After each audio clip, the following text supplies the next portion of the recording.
ஒரு சின்ன கிராமத்துல வெற்றிவேல் அப்படிங்கிற ஒரு பையன் ஓவியம் வரையறதுனா ரொம்ப பிடிக்கும். அவன் வரைஞ்ச ஓவியத்தை அந்த ஊர் மக்கள் எல்லாம் நல்லாவே இல்லை அப்படின்னு சொல்லி கேலி கிண்டல் பண்ணுவாங்க. உன்னால நல்ல ஓவியம் வரைய முடியாது, இதை விட்டு போய் வேலையை பாரு, இந்த மாதிரி வார்த்தைகள்லாம் கேட்டு துவண்டு போன வெற்றிவேல் நம்மளால ஓவியம்லாம் வரைய முடியாதாட்டுக்கு அப்படின்னு நினைச்சுக்கிட்டு ஒரு பெரிய ஓவியரை பார்க்க போறாரு. அந்த பெரியவரும் வெற்றிவேலை பார்த்து கேட்கிறாரு, ஏன்பா ரொம்ப சோகமா இருக்கிற? இல்லைங்கய்யா, நான் என்னதான் ஒரு நல்ல ஓவியம் வரைஞ்சாலும் எல்லாருமே இதை பார்த்துட்டு நல்லாவே இல்லைன்னு சொல்லி என்னை டிஸ்கரேஷன் பண்றாங்க. இதனால எனக்கு ஓவியம் வரையணுங்கிற ஆர்வமே போயிருச்சு. இந்த பெரிய ஓவியர் வெற்றிவேலை கூட்டிட்டு போயிட்டு ஒரு பாறையை காமிச்சு உன் மனசுல என்ன தோணுதோ அது ஒரு ஓவியமா வர அப்படின்னு வெற்றிவேலை சொல்ல, வெற்றிவேலும் ஒரு சூரிய ஒளி போல இருக்கக்கூடிய ஒரு ஓவியத்தை வரைகிறாரு. நீ வரைஞ்ச ஓவியம் நல்லா தான் இருக்குது, பாறை மேல இருந்ததுனால அந்த ஓவியம் நல்லா வரல.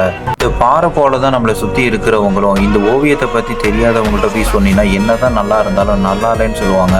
அதே இந்த ஓவியத்தை பத்தி தெரிஞ்ச எனக்கு இந்த ஓவியம் ஏன் நல்லா இருக்கு நல்லா இல்லைன்னு என்னால தெரிஞ்சுக்க முடியுது. அதனால எதை பத்தியும் கவலைப்படாம உன்னோட திறமையிலையும் முயற்சியிலையும் நீ நம்பிக்கை வச்சு வேலை செஞ்ச அப்படின்னா எந்த வாய் முடியாதுன்னு சொன்னிச்சோ அதே வாய் உன்னால மட்டும்தான்டா முடியும்னு சொல்லுவாங்க.